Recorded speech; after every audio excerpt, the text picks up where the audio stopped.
If you're looking to start a brand, you're going to want some of the best quality work possible. And I'm here to show you guys what's possible. I'm here at Big Print with my man Daul. How you guys doing? My name is Stan Banks from T-Shirt Side Hustle, and I help people start t-shirt businesses from home or wherever you at. And today, I came all the way to Oakland for the first time to see this guy to bring you guys some fire content. We've been talking. We're going to get to it right after the intro.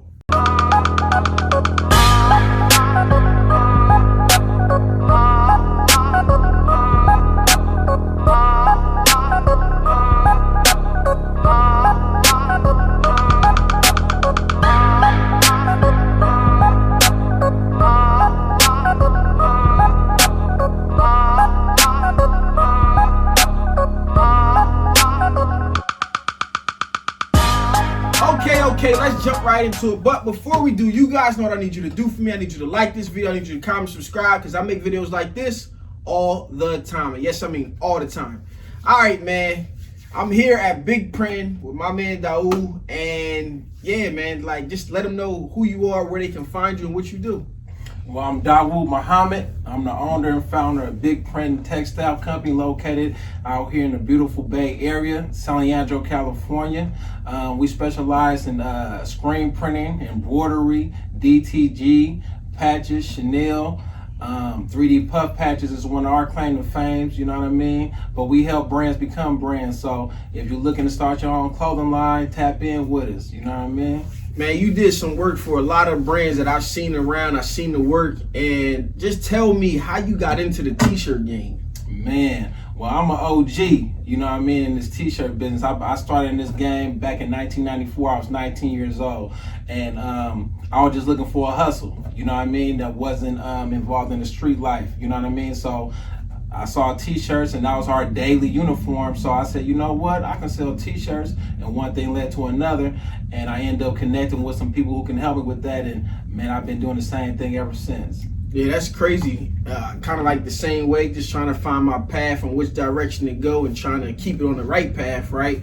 And that's how I found myself into the game. So one of the things that makes you unique is like, first off, it's like you're like one of the biggest, if not the biggest, at least the biggest black-owned print shop that I know. But you do something really, really unique in the sense of you brought Chanel patches to the market as far as getting it done here. And how did you get into that, and what do you find the customer base needs from that? Well, my background was starting my own clothing line, right? So my brand was called Big Pimpin' Turf Clothes, you feel me? And so I wanted to have the same thing I saw bigger brands have.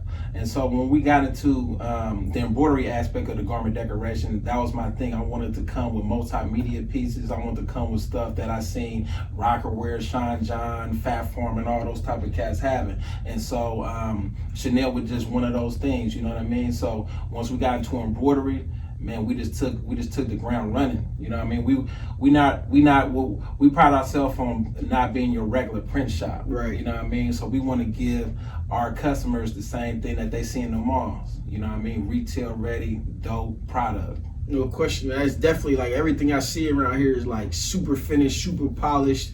And you guys have recently had like a crazy job, and it was like a crazy interesting thing to watch. You know, the journey of what you went throughout to get that thing done. So tell us a little bit about how big that job was and some of the problems and tribulations that you came across and how you got it done. Got it. So the job you're speaking on, we had an opportunity to do a job for, we have to sign an NDA, right? So we can't really say their names. Right. So we call them Acme, right? So Acme just represent any big corporation, right? And so this was a really, really big corporation. And so at the time, it was the time where George Floyd had got killed, and the Black Lives Matter movement was really, really leading the charge. And so they mandated that they wanted to get some shirts done for their employees, and that the shirts had to be done by a black printer.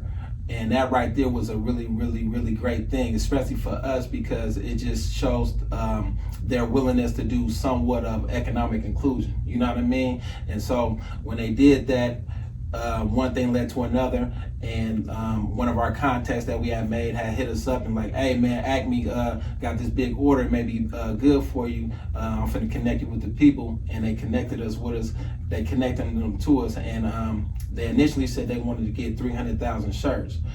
And I asked them like, hey, when you need them? They said we need them in 2 weeks. I'm like, whoa, 300,000 shirts in 2 weeks? Yeah, we're not gonna be able to do that. That really right there, we weren't able to handle that type of production. But what we did do 100,000 shirts. And the cool part about it is, when it first initially came to us, we only seen the back print. Right, so when we agreed to do 100,000 shirts, we think we were doing one-sided. But when the tech pack came in and all the details came in, it was actually a front, back, and a sleeve print. So we ended up doing 300,000 prints, but 100,000 shirts. And it was a very, very, it was a great opportunity. You know what I mean? It was a great opportunity and a great challenge. And I was so honored and blessed to be able to, to accept that challenge, because I've been in this game, like I said, since I was 19. And to get an opportunity like that is like, whoa. They could have asked me to do anything. Like if they would have asked me to write an essay or asked me to do something, but to make that amount of money to print t-shirts, it was like asking Jordan to do layups. You feel me? Right. And it was like, okay, yo, we got it, it's no problem.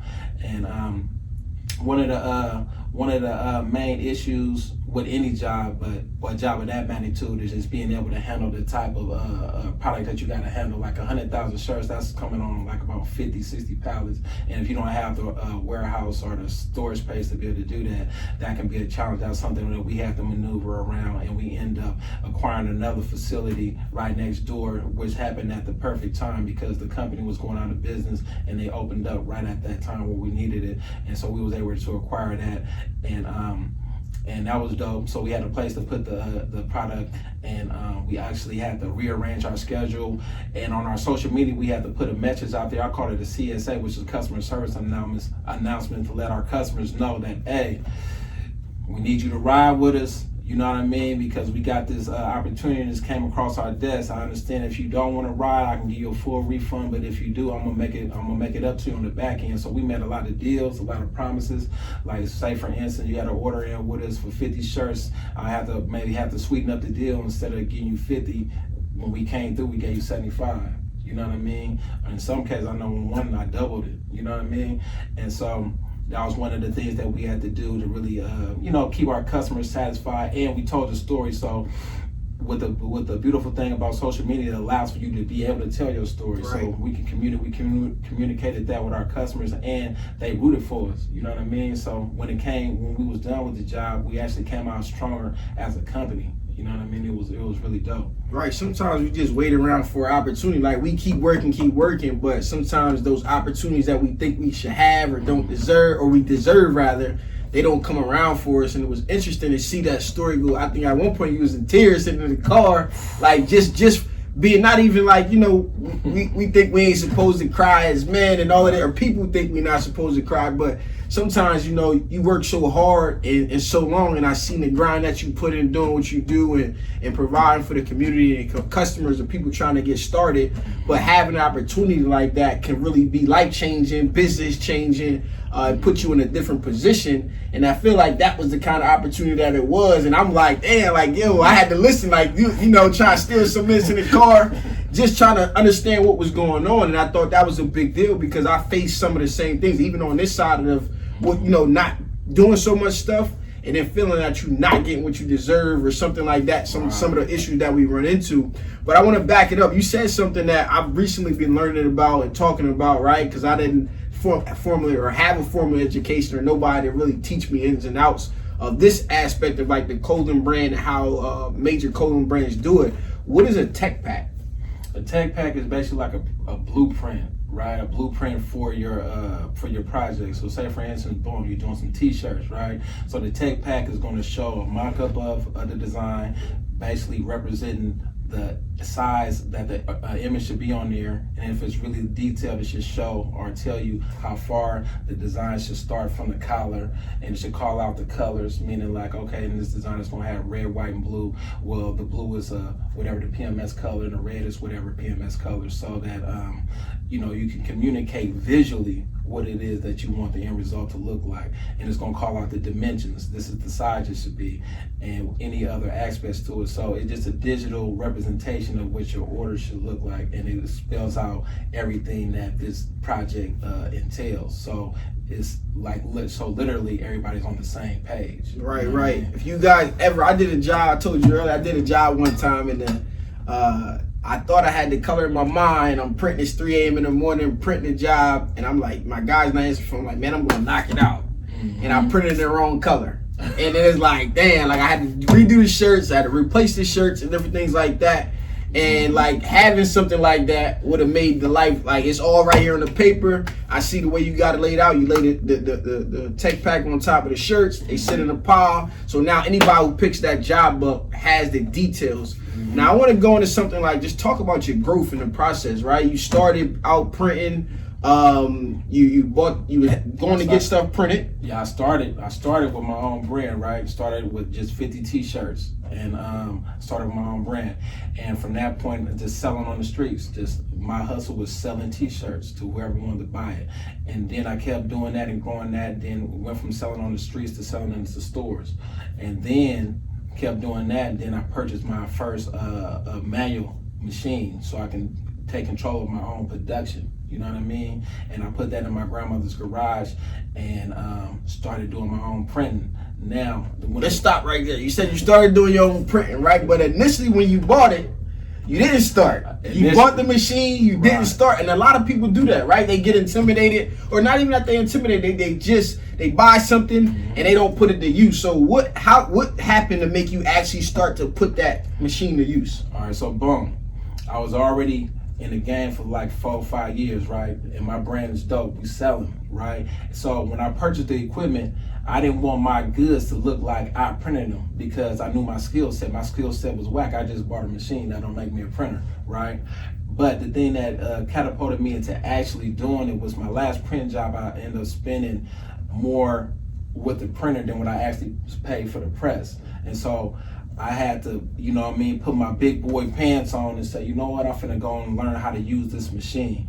And I kind of like, when I started, being that I was already doing it, my designs were 4 and 5 color prints, and it was front and back and arm sleeves. So it was more complicated. So it was a challenge. So I'm going from having top of the line screen printing to now I gotta do it. But at the time I had my own screens, I had the same press. So the only different equation in there was me and my skill set. And it took me basically 8 hours a day for a whole weekend to just get my first job lined up and lined in. And once I did that, then we was off to the races. You know what I mean? Right. And that's the piece of like that learning curve that a lot of people get afraid of. It's like, that's one of the deterrents, right? And it's people out here like you that say, hey, if you get through that piece, you get to the other side, or you find somebody out here, these YouTubers or other YouTubers out here just educating people on how to do things or how they did things, figure out what works for you, and then you got to put your best foot forward and get started, right? Like, it's going to take you 8 hours for a few days to just figure out how to line something up. And I ain't saying that I did a hell of a job. It was just enough for me to say, you know what? Got it by. Yeah, I'm finna go take it to the stove. But I started off with the screens. I started off with everything that was already being done. So it gave me, it was kind of like a cheat thing, right? But I already had a blueprint. You know what I mean? But at the end of the day, man, today you can really learn a lot from YouTube, a lot from YouTube. Really, I didn't have YouTube. It wasn't even no internet. You know what I mean? I was just in there just trying to grind it and mob it out. But you just gotta have that passion to really get you through it, man. Now you gotta use that as your fuel. You know what I'm saying? So now you got your machine, you're printing for yourself. What was next? So at the time I purchased my machine, right? This is what the guy told me. And the person who I bought my machine from, he was my screen printer. He ended up buying an automatic machine, so he had a manual for sale, and I took advantage of it. But he told me at the time I was picking it up, he said, man, you know what? You ain't gonna do your own brand no more. I'm like, what you mean? That's crazy, because I tell people, I said, listen, you gotta make a choice. Sometimes you gotta make a choice, because you get your equipment, you can print. Right. And you might start with like, I'm gonna print my own stuff. But when people see that you can print, they don't even they want what they can. They don't even want what you made them before. They could be used to buying it, but now they know they can get whatever they want from you too. So it's like, well, forget with that. Let me make my own. I want to do like how you was doing. right. So go keep going. And that's what he told me. I'm like, man, you just hate, man. You don't really want to see me do it. Woo, woo, woo. So what I told myself at the time, I said, you know what? I'm only gonna do my stuff. You feel me? But one thing led to another. My partner, his daddy was a president of a motorcycle club, right? And so he used to buy my shirts from me. He used to love my work. He's like, hey man, I want you to do our shirts for our club. I'm thinking like, oh man, that'd be kind of dope to do a motorcycle club shirt. So I said, you know what? All right, I do it. So that was my first job of contracting out for somebody else. And then I had another buddy. He was a member of a fraternity. He was a alpha, right? And so he came to me and said, hey, bro, Gap just donated 900 shirts to us, 900 white shirts. He said, man, we need to get them printed. I'm like, 900 shirts? He's like, yeah. He said, man, how much you gonna charge us? I'm like, shit, I don't know. It's like, it's a big job, yeah, right? 900 right. With they white shirts? Yeah, they white. Oh man, that's gonna be easy.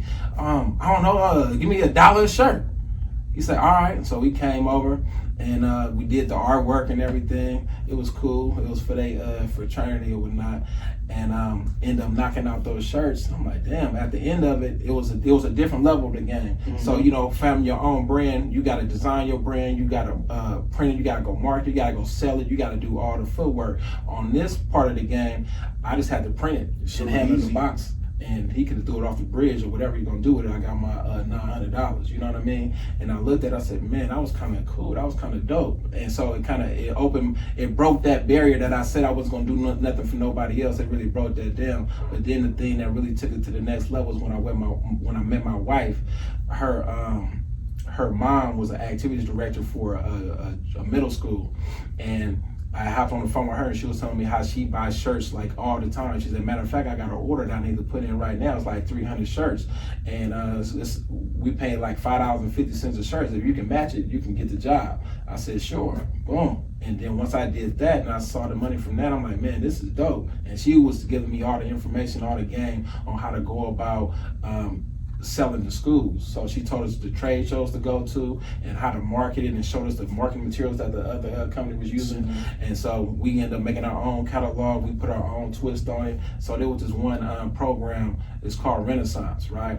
And what that is a achievement incentive program. Mm-hmm. So if you at a certain GPA, you get to be a part of Renaissance program, and they had these big rallies or whatever. So if you're in a Renaissance, you go to the rally, they having a big party and all of this and that, and they giving away t-shirts is one of the main thing. And so we coming at it from a young perspective, so we'll make designs that, you know, we think would be more resonating with the kids. So at the time, we'll make a design that look like Rocker Wear. It'll maybe say something like Reading Well or something for the RW. Mm-hmm. We did another one that said NBA, and like the NBA logo. Flips. Yeah, we did the NBA logo, and it said nothing but academics.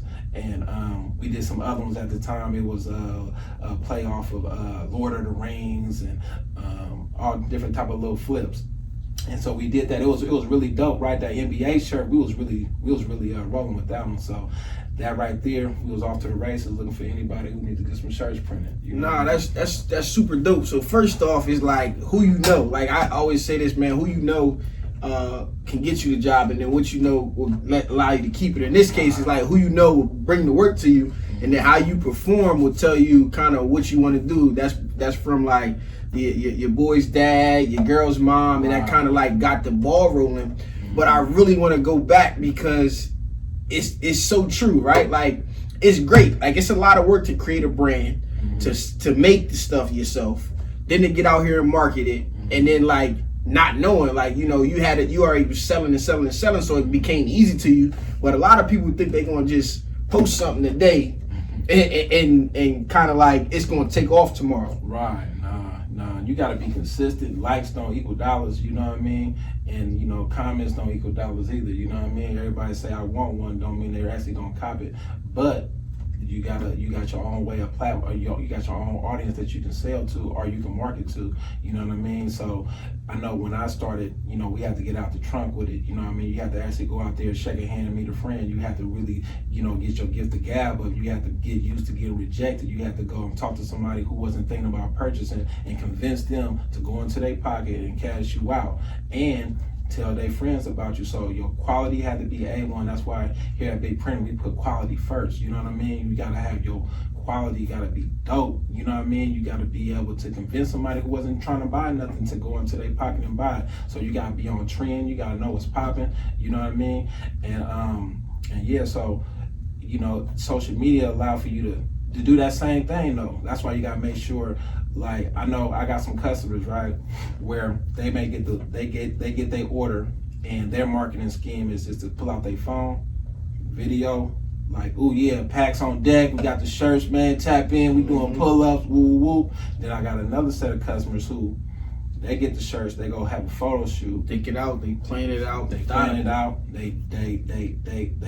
not even releasing it right now. It ain't doing no pull-ups. You feel me? They finna go have a photo shoot and make it really look good and build up that brand, build up their awareness for this collection. You know what I mean? And those are the ones who really separate themselves. You know what I mean? Because you know, content is king, but you gotta have some dope content. You know what I mean? And you gotta be consistent. You know what I'm saying? No question. And now the last thing I wanted to back up to before we move forward and tell people what you offer was the fact that like that is the craziest thing that you said as far as like something that resonates with me is like the dude came to you is like, bro, you got this equipment and you ain't gonna like, it's like, and not to say it's wrong, but you hating on me, right? And then today, like, people can't take the criticism and they can mean, like, he's speaking from a place of experience. He probably came in with the same thought process, like, yo, I'm gonna get in the print, I'm gonna make my own stuff, and the next thing you know, you find like, you know, you got the equipment and you printing for everybody else, and now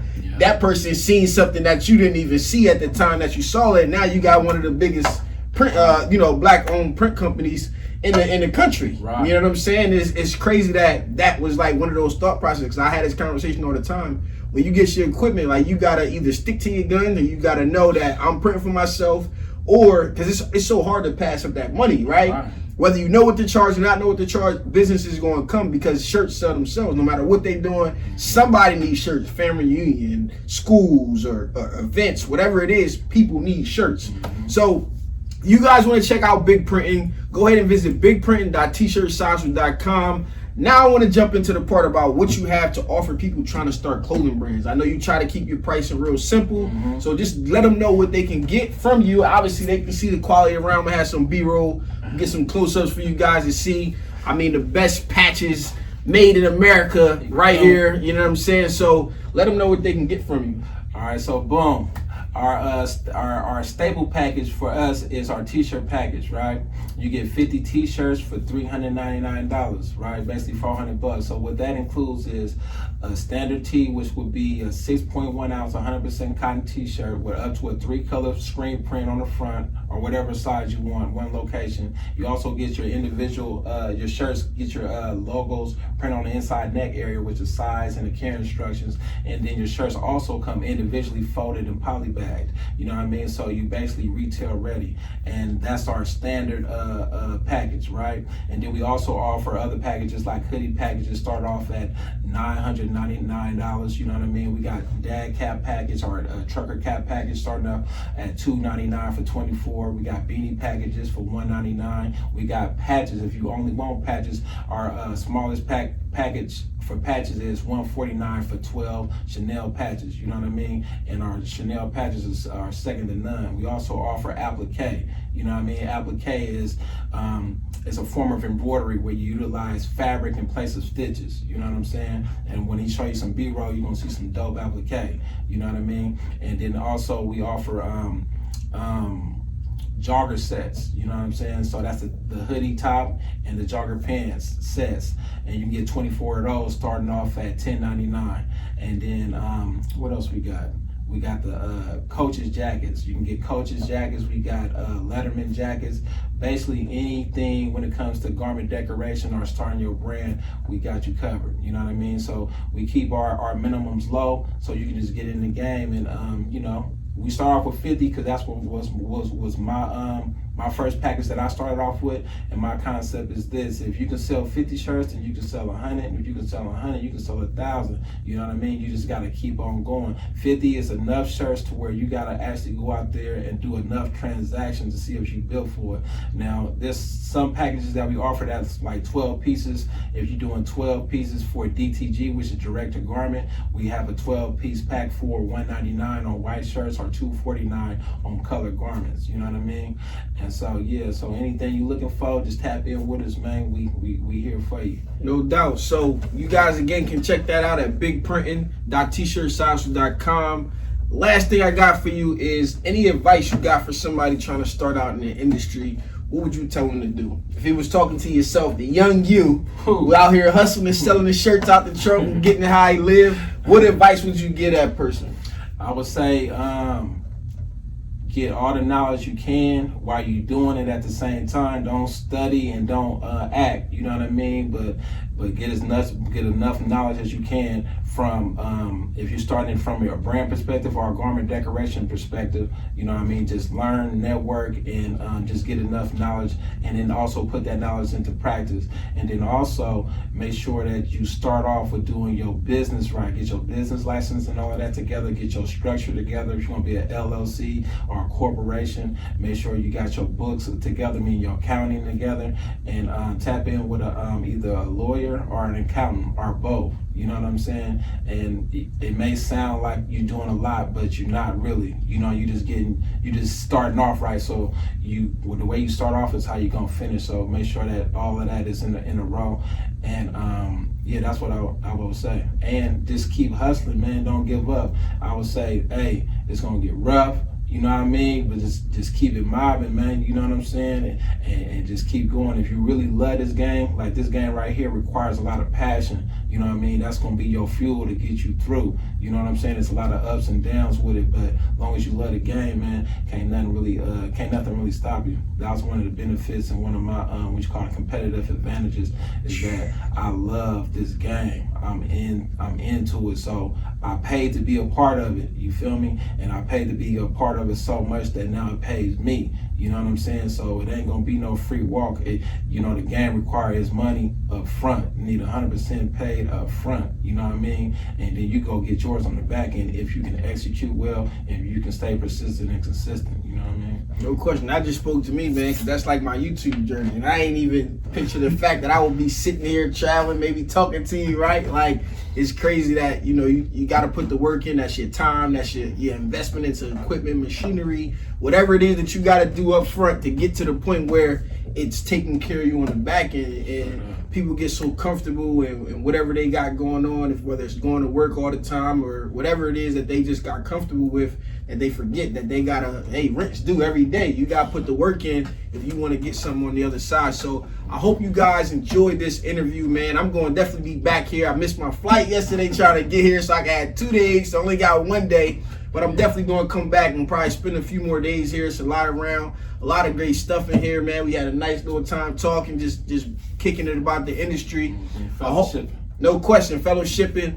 If you guys got any questions, put them down in the comment below. Go check him out. If you're trying to start a brand, you need to get your stuff printed. Man, A1 quality. I seen it from the gram. I couldn't wait to come and visit the spot, man. I'm here at Big Print with my man Daoud. This has been your boy Stan Banks from T-Shirt Side Hustle. Peace. Deuces, man.